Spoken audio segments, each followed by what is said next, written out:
everyone. So I know this is a little weird. I actually realized that I didn't film an intro today. So now that I'm already done working on the car, I'm going to film an intro. So today all we did is basically got the trans back in the car and the rest is history. And I'm just gonna kind of show you guys our process as to what we do for the flex plate bolts and the converter bolts and why ours don't back out and the process that we do. I know a lot of people with these cars have this issue and we do not have this issue, so I'm just gonna show you guys what we do. I'm sure somebody's gonna tell me that I'm stupid, I'm an idiot, I have no idea what I'm doing, so thank you for that.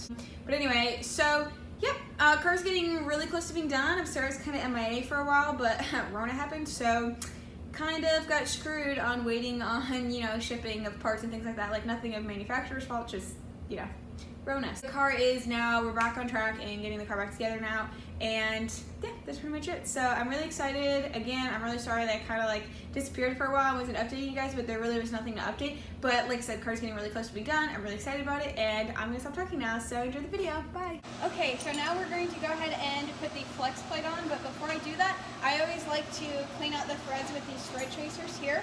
They're not tabs, they're literally just thread chasers that you use to clean out threads before you put the bolts in. We just bought these on Amazon, but I can leave it in a link down below. So I'm going to go ahead and clean these out and then move on to the next step. Ow!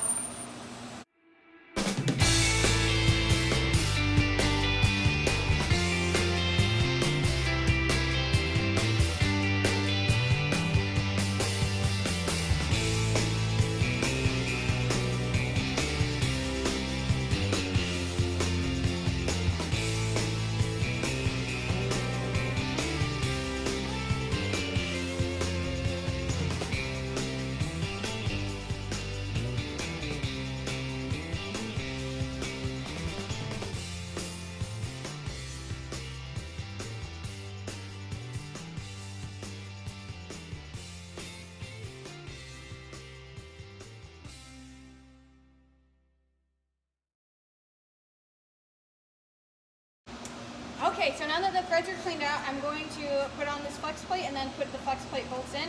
Now, I do know that a lot of people have an issue with their flex plate bolts backing out. That was a tongue twister.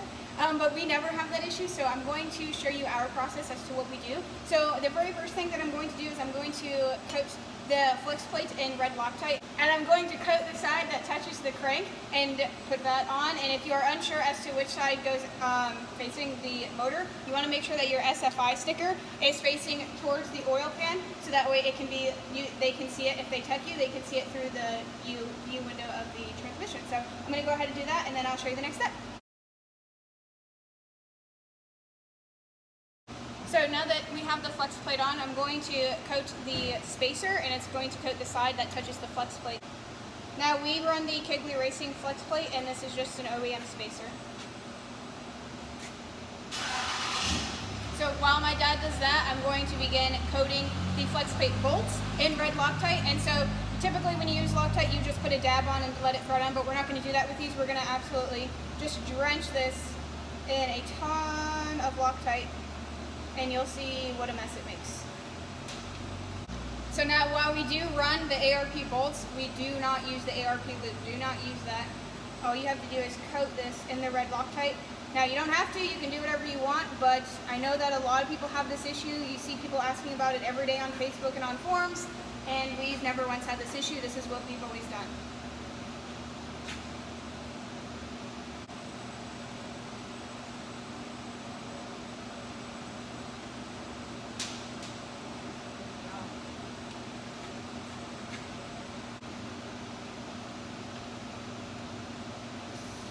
He's not tightening them, he's just getting them very close to the flex plate before we torque them down.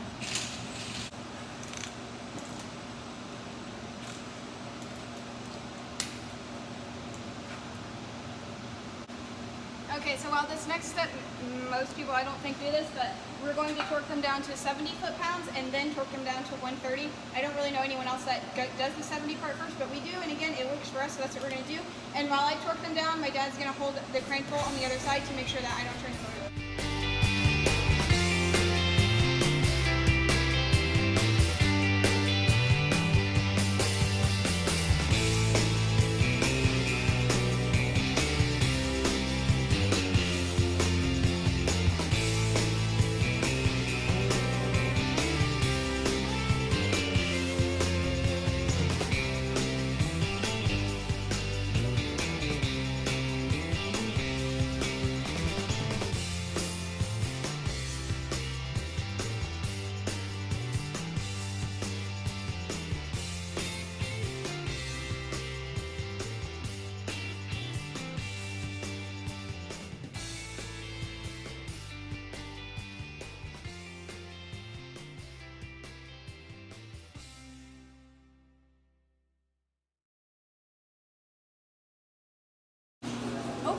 now that we have the flex plate on, I'm going to go ahead and put the converter in the trans.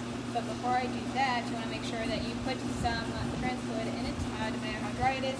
Ours has some fluid in it, so I'm only going to put about half a quart in there, but if yours is completely dry, you may have to put closer to a quart in it. So I'm going to do that, and then I'm going to show you guys how you put it in the trans, and then we're going to put the trans in the car. Okay, so we like to use Schaeffers Oil lubricants, and we're using their trans fluid to put it in the converter. We also run their engine oil, and a lot of the top guys actually run their oil in the 4G world, like Garrett Chastain, Aaron Gregory, and some others. So that's what we like to run. That's what we trust. Our bearings lift a lot better when we run their oil versus others. So that's what I like to recommend. Recommend to everyone.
You want to make sure that it clicks twice, which you heard it click twice, and it sits about probably an inch down into there. And now the converter's in, so now the trans can go in.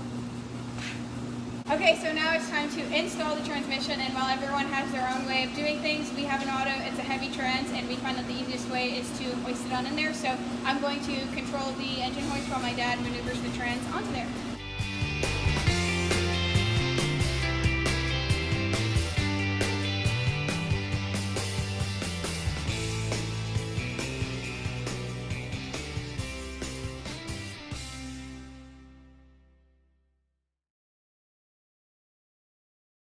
Stop. This is up and on and putting the bolts in 1 minute. You can't do that if you do it trying to cross the other. He's added what he wants inside of an English trailer, not hoist. He's added that he wants a hoist inside of an English trailer. Well, I have the engine for it's not like one this big. It's only it's Oh yeah. like that. It folds up to your legs.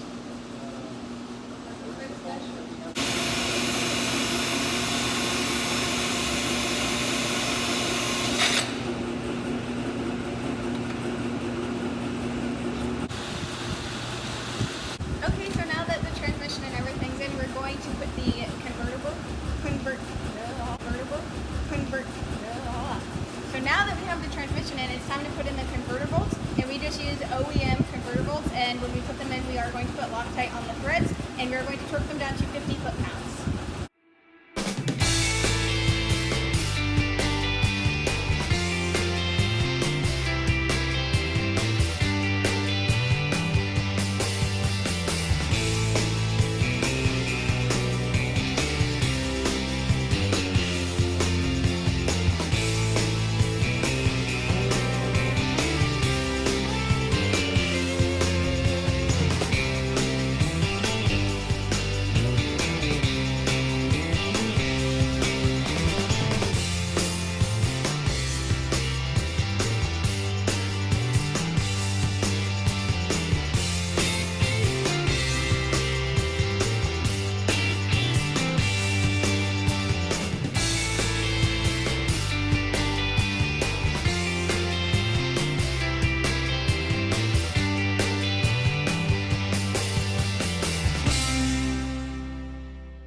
So due to us running into a unforeseen issue with installing the T-case, I did not get that on video, nor did I get an outro film. Don't really feel like getting into the issue, but the T-case is installed. Everything up front is pretty much wrapped up. I do still need to install the axles, finish up just a little bit of wiring that's left, and then I can go ahead and put all the piping back on that was already on there before. That obviously had to come out in order to put the trans in. You saw we did go ahead and prime the oiling system. We were going to wait until we're ready for fire up to do the fuel system, but hopefully that'll be here very, very soon here. I believe next what I'm going to do is go ahead and run the fire suppression system. I want to show you guys how we did that. I do have 2 bottles. I'm going to do one in cab and one in the engine bay. So I'll go ahead and show you guys that. And then aside from that, I have to wait on some interior stuff to show up so that way I can wrap that up, and then hopefully we'll be firing soon. And we're going to be out testing and going for our minimum ET for World Cup Finals. So I'm really, really excited. Thank you guys so much for following along and supporting us. And I can't wait. Thank you guys. Bye.